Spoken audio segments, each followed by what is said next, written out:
Tonight, we're learning Ontario won't be phasing out vaccine passports next month. This while the province's science table pushes for more rapid testing as COVID cases rise.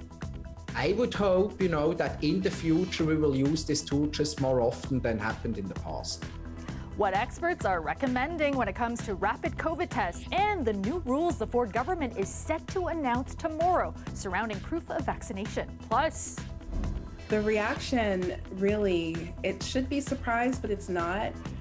The Toronto District School Board is investigating after a teacher at a school in Scarborough is reported to have used a racial slur. And freedom seekers who came to Ontario through the Underground Railroad were buried here. I'm Angelina King in Canfield. More on their history and the fight to preserve this cemetery. That's coming up. Good evening. I'm Kelda Yoon. Ontario is dropping its tentative plan to end its vaccine passport program in January. Now, that's one of the things CBC News has learned ahead of the Ford government's announcement tomorrow. Our Queen's Park reporter Mike Crawley has all the details. There were a lot of rumors flying around this afternoon about what the government might be bringing in the way of public health restrictions, but I can confirm through a senior government source that what Ontario is going to announce tomorrow has to do with the vaccine passport system. So two measures that the government says is going to enhance the vaccination program. So one is that January 17th end date that had been tentatively scheduled for finishing with the requirement for proof of vaccination. Well, that is now off the table, I'm told. So it means that you're going to have to continue to show your vaccine certificate to get into a bar, get into a restaurant indefinitely in this province. The other measure is when you show that vaccine certificate, it's going to have a QR code on it. So no more of the printed out vaccine certificates without the code. The idea behind this is that whether you show it on your phone or in the printed version, it's going to crack down and reduce fraudulent vaccine certificates. One other things that I can mention that are not going to happen, the government says, the senior government official I spoke to says that closing of schools or moving schools online is not in the plan right now, either before the holidays or after the holidays. Of course, things could change depending on what happens with infections in the coming weeks, but there are no plans for either school-based restrictions or any other major public health restrictions across the province. Mike Crawley, CBC News, Toronto. Meanwhile, the experts who make up Ontario's science table are pushing for more rapid testing. But one member says even if that happens, it may still not be enough to stop the rise in COVID numbers, in which case more restrictions might not be far away. Lorena Redekop has the story.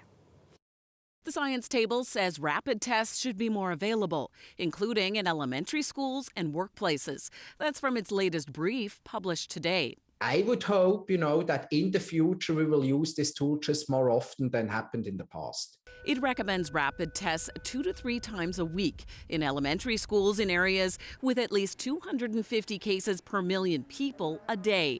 Right now, Algoma is the only region in that situation. For areas with 50 cases per million, it recommends tests once a week. That would include 14 health units. Toronto is slightly below that.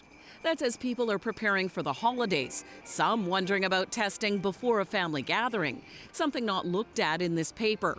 But Dr. Uni says that could be valuable. But the point is, if you have a situation where screening could make sense, including before gathering with your family, if everybody is vaccinated and the gathering is small, to make this safe, additionally, rapid tests could be an option. Today, the opposition again called for the test to be available and free. It is clear from the science table that the more we can use rapid tests, the better. So why does the Premier have 5 million of these tests sitting in storage? We're going to continue making sure that we don't let the well run dry and have zero. We need 3 or 4 million in stock at all times. The government also released a letter from a week ago. The health minister wrote to her federal counterpart asking for Health Canada to increase the number of approved rapid tests available for use in Canada, saying Canada has approved 22 types of tests compared to the EU with 133,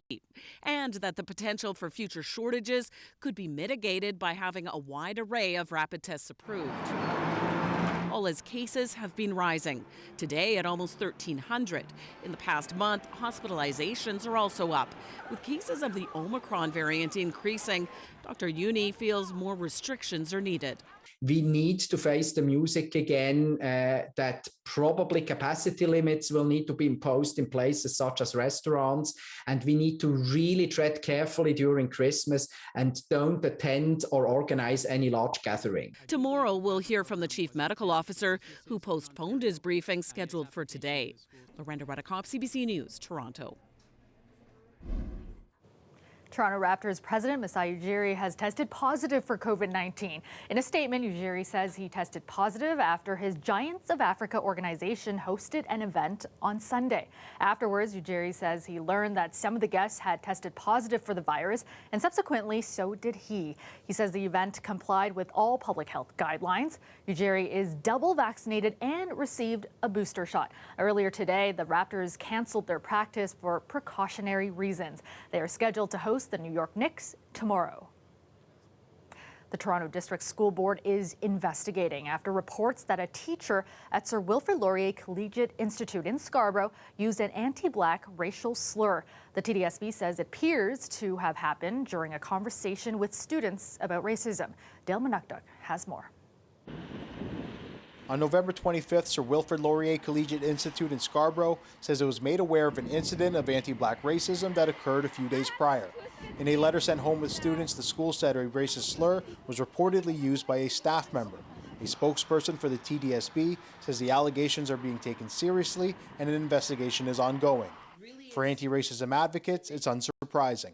It doesn't shock me, sadly, that this is still happening. It's more saddening. We're seeing them in Toronto, in London, all over. In a statement, the school's principal writes, "We acknowledge and regret the harm this incident caused to members of our school community and to our shared school climate.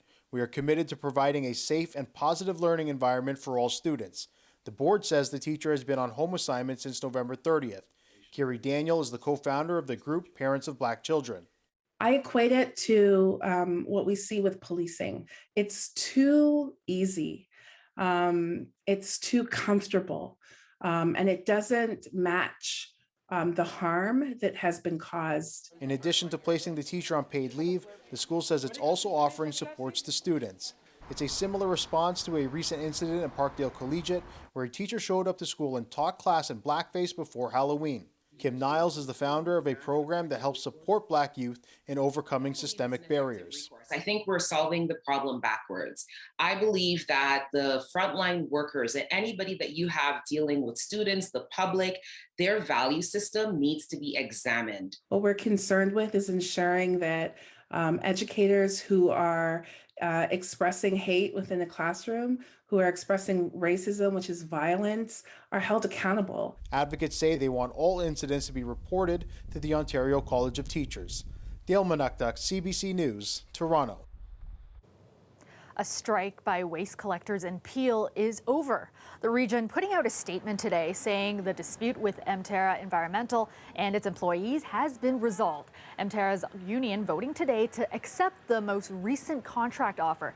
Workers walked off the job on Monday, impacting about 250,000 homes in parts of Mississauga, Brampton, and Caledon. Peel says regular waste collection services will resume on Monday. Meteorologist Colette Kennedy joins us now with a first look at the forecast. And Colette, a bit of snowfall this evening, but nothing too significant. Yeah, that's right, Kelda. Kind of just enough to make the roadways a little bit wet and have to deal with that. But with the temperature really kind of steadier coming up overnight and then mild air tomorrow, we'll see much of this just kind of melting away. And then it'll be late tomorrow and into Saturday. We'll be dealing with this some strong winds and heavier rains as the system really gets here. So rainfall amounts of 20 to 45 millimeters. Southwesterly winds, those will be strong enough, 60 to 70 kilometers an hour. They're going to push the temperature up, probably at least tie a record for Saturday morning for Toronto. And then the cold front will go through and the temperature will fall through the day on Saturday. But primarily what I want your takeaway to be is that it's going to be some heavy rain Friday night into early Saturday, and very strong winds Saturday, and that'll carry on into Saturday night. So that's what you need to really know about from that special weather statement. There goes into eastern Ontario, some of that light snow with that warm front. Tomorrow we might get a few sunny breaks, actually a good looking day. It's in the nighttime that we get the rain that's going to be pushing in. So just a quick look here, leaving you with that temperature steady to coming up 7. Kelda, the high tomorrow. Thanks so much, Colette. The cost to feed the average Canadian family is expected to jump by about $1,000 next year. Now, that's according to the annual Canada Food Price Report released today. Supply chain issues due to the pandemic and severe weather are among the biggest reasons. And as Nisha Patel reports, it will leave even more people struggling to put food on the table. Nicola Moore knows how to stretch her grocery budget. I understand food insecurity because I've suffered it myself. For the single mother of 3, stocking the fridge this year took a lot of energy. Worrying about where your next meal will come from and will it be filling and healthy for your kids. Food costs are rising thanks to high energy prices and supply chain disruptions. Climate change-fueled wildfires and droughts also have an impact, all issues that are expected to drive prices up further in 2022. Canadians will have to get used to higher food prices. We're not going to go back to how things were.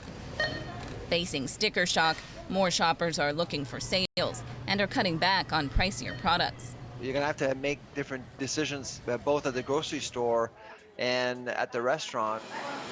Wages haven't kept up with inflation so far. That means food affordability across the country could get worse. Food bank visits have increased by more than 20% since 2019, a trend that's likely to continue in the new year. Toronto chef Jagger Gordon says the pandemic pushed more people to the edge. We just basically have seen so many people come to us and through other programs that say we need help. His answer, starting a pay-what-you-can grocery store. It offers food that businesses would otherwise waste, like imperfect vegetables, and gives more fresh choice than a traditional food bank. We divert food from landfills and we put it back onto the tables of millions. Moore says programs like Gordon's are essential, but so are long-term solutions like higher minimum wage. I think there's a huge population that is one paycheck away from getting evicted, one paycheck away from not being able to pay their bills. And she hopes these conversations will spark a little food for thought. Nisha Patel, CBC News, Toronto.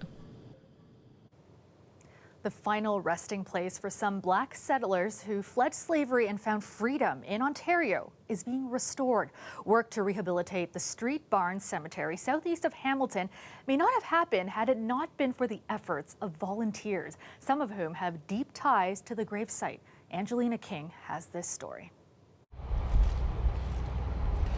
Aileen Duncan has been researching her family's history since she was a teen, but up until a couple of weeks ago, she had never seen this important link, her great-great-grandfather's grave. I was so emotional that I was speechless. She has 3 direct family members buried here, but so far only 2 of the gravestones have been uncovered. She's anxiously waiting for Haldimand County to clean up the area and find more. I'd like to see the stones resurrected. I like to see grass on the ground and benches. Under the debris, the gravestones of freedom seekers who escaped slavery in the U.S. in the 1800s, using the Underground Railroad to find freedom in Canada. Famed slavery abolitionist Harriet Tubman led hundreds of them through that secret passage. One of her nieces was laid to rest here. Local historians say 10 others were buried at this cemetery, but believe there's more. So far, 7 gravestones have been uncovered, but while we were working on this story, we actually found an 8th. This here is Harriet Tubman's nephew through marriage. The cemetery is on private land and isn't easy to get to, but a group of volunteers and descendants has been advocating to make it accessible and restore it. They deserve respect, and from a broader societal point of view, recognizing that they were here and that they helped build our society is deeply important. Haldimand County is in the process of acquiring the land and has budgeted $100,000 to clean up the cemetery, validation for some descendants. The fact that our family survived and are worth being recognized. Sometimes cemeteries are the only tangible evidence of Black settlements, this historian says. Often, sadly, because of racism, because of ignorance, because of migration, the presence of people of African descent in certain communities is completely erased. The children, the marriages, and the deaths. That's why this local historian has been pushing for the preservation for years. She says Haldimand County is home to at least 6 other abandoned Black cemeteries. This is a forgotten history. It's a story that should be told. This is another stone that starting with giving new life to this cemetery, which Duncan hopes will serve as a place of solitude, honor, and education. I want the public to be able to come in here and see that this is part of Canadian history. Angelina King, CBC News, Haldimand County. Welcome back. A report commissioned by the Ford government says people who work for apps such as Uber deserve to earn a minimum wage. It's also calling for a portable benefits program that would cover workers as they move from one job to the next. Queen's Park reporter Mike Crawley has more. The people who deliver your food orders have no real employment rights under Ontario law. That could change if the Ford government acts on a report its own advisors delivered today. My message to those gig companies, those Ubers of the world, Skip the Dishes, DoorDash and others, if you're not looking after your workers, then we're going to make you look after your workers. The government's advisory panel on the future of work says the province should classify app-based workers as dependent contractors with guaranteed minimum wage and severance pay. The recommendation of a dependent contractor is going to give all these people a lot of rights that they do not currently have, and it's going to set, I think, a lot more equal playing field. That's not how Jennifer Scott sees it. This is not a good deal. She leads Gig Workers United, a group of people who work for apps. There may be some things, some window dressing, some aspects that sound good at first. But the reality is that gig workers know how to tell when something is a bad deal. Scott's group wants app-based workers to have the status of employees with the full protection of Ontario's Employment Standards Act and eligibility for UI and Canada Pension. Clearly, the Ford government has been engaged in an aggressive attempt to rebrand as friendly to workers, but I can tell you, workers are not buying it. The panel also looked at workplace benefits, such as a prescription drug plan or dental care. Survey data suggests 1/3 to half of all jobs in Ontario provide no benefit coverage. The report suggests the province create a portable benefit system that workers could take from job to job. I'd love to see more workers with health and dental benefits, vision benefits, and this is one idea that's worthwhile of further work, and I'm going to dig into it and come forward with a plan forward. None of this will be put into legislation until next year at the earliest. Today is the last sitting day for Queen's Park in 2021. The legislature now goes on winter break until late February. Mike Crawley, CBC News, Toronto.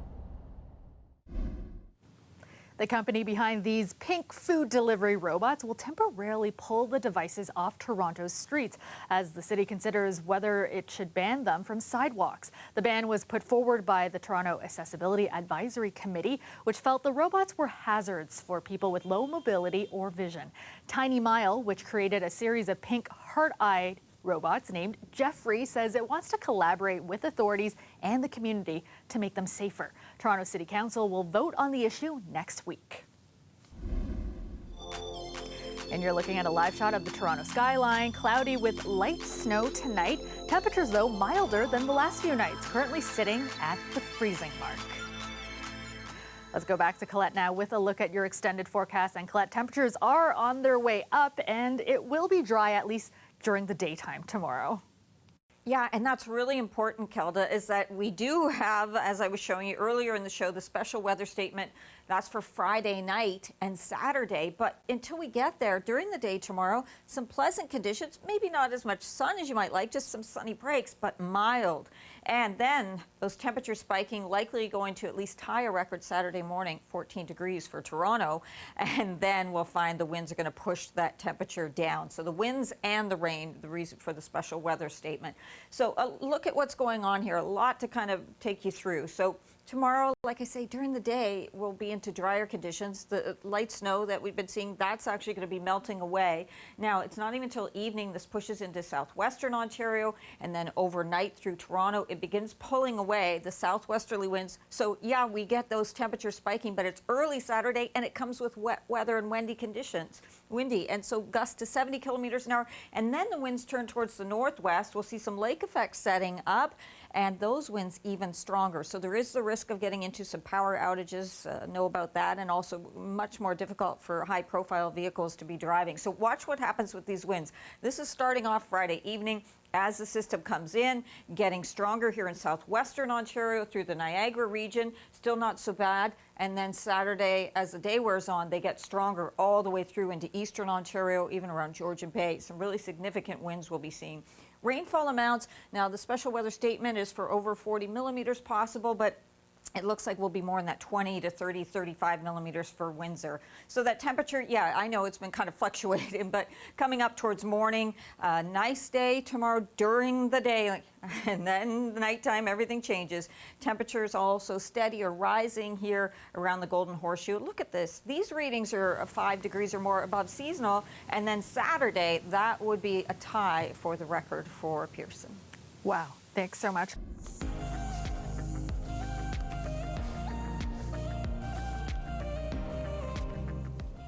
Finally tonight, everybody loves a nice homecoming around the holidays, especially for 5 harbor seals at the Vancouver Aquarium Marine Mammal Rescue Center. The seals were released back to their natural habitat on Wednesday, having been rescued as pups after they were found separated from their mothers. Volunteers at the center fed the seals bottled milk and taught them how to swim. They even taught them how to catch fish for when they're in the ocean by themselves. And that is our show for you tonight. Thank you so much for watching. Dwight Drummond has your next local newscast tomorrow at 6. I will see you back here tomorrow night at 11. Have a great night, everyone.